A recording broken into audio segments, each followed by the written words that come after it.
Hello! How you all doing? Good evening, possibly. Don't know when this one's going to go up because it's just a short video. Quite a few of you have asked about these things. Barkbusters.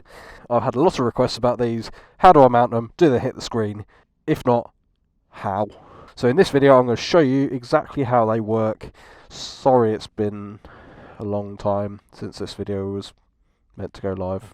I think I put it on my ABR video, which was like June last year, and quite a few people said, yes please, can you let me know? Sorry, didn't mean to. Anyway, yes, Barkbusters. These are the armoured handguards, if you're not aware already. They're the ones that come with this big metal bar, so if you come off, if you drop the bike or whatever, these take the brunt rather than your beloved brake lever or clutch lever. Now, the reason everyone's been asking me about these in particular is because, as standard, when you turn the handlebar, it clouts the screen. As you can see there, on full lock, I'm nowhere near. Same with that side, nowhere near on full lock. The one thing I have got, which most of you will not have, or maybe not have, and the reason it's probably so far away is because I have these things. These are the SW Motec bar risers. They are 20mm risers. They are slightly odd. They're like square at the bottom. I don't know if you guys can see that. See there? They're like square, whereas obviously the hole they go into is round. So square peg, round hole, but they work fine. If I'm honest, if I didn't have them in, it might hit the screen. I advise getting some of those anyway because it actually makes the bike way more comfortable to ride, because it's sort of, instead of having a sort of long, relatively straight arm, you get to bring your arms like that a bit. So that is how I made them not hit the screen. Now, next thing you say is, okay, great, but I've just bought some Barkbusters and they're hitting the brake reservoir. Ricardo Yeep fitted some to his bike, but the way he got around it, when you look at the bike, this one was that height, this one was lower. Having them at different heights would make me lose my mind. Also, if they were both tilted down a bit, it would, I'd hate it. It would really, really piss me off. These are the VPS model handguards, if I didn't already say. I don't think I did, but these are the VPS ones. The way they mount, they've got one in the end of the bar, which has like a little thing that splays inside. That bar comes all the way around, as you can see, and then it clicks onto this thing, which clamps onto the inner handlebar, and you can see the mount goes there. So you've got quite a lot of adjustability in that. This side's not a problem. It's that side that's the problem. But as you can see here, my Barkbusters are the same level. If I put you weirdly underneath, you will be able to see, maybe, that it's not touching.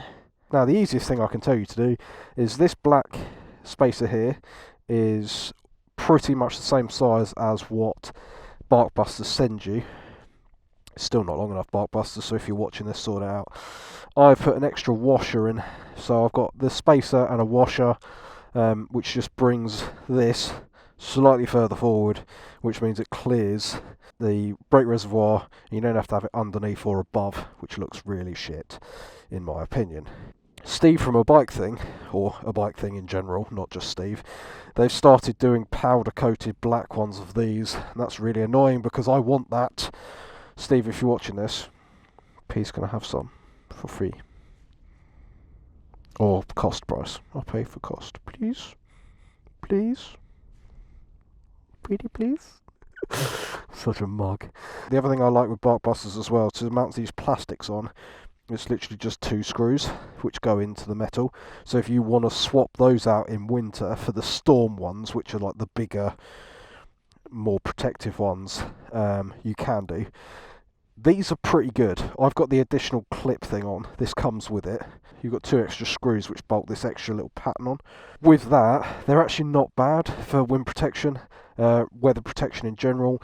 But yeah, in the winter I'd probably just get the Storm ones that are way bigger. So there you go. Pretty quick. I did tell you it was going to be quick. Sorry it took so long to do because I filmed it about 3 times and I just realised it was crap. So I never edited it, and then I'm doing it again, and I edited it and thought that was shit, and then I'm doing it again. Blah, blah, blah. If you have any more questions, please stick them in the comment section below. Would I recommend them? Yes. Would I go without them? Probably not, just because they look cool. They also protect your hands. If you're riding on the little lanes like I do, if you get hit by a branch or something like that, the Barkbuster takes it, no problem at all. Get a set of bar risers, whether they're these ones or whether they're KTM or whatever, and then a slightly longer spacer, and you should be golden. They will not hit the screen. Mine don't hit the screen. For me, you look at a bike with Barkbusters on, you go, yeah, he does some off-road. So if you're a GS guy and you only go to Starbucks, get some Barkbusters because it looks like you go off-road. I'm joking. I know a lot of GS owners are getting some flack on this channel, and it's because Bruce kept taking the piss out of me on that podcast for not having a KTM, and then we had like a battle afterwards of KTM versus GS, and it's just really funny. So I'm going to use my forum to pro KTM. Yeah. Anyway, thank you very much for watching. I will see you in next week's video, or Sunday's video, depending when this goes up, and safe riding.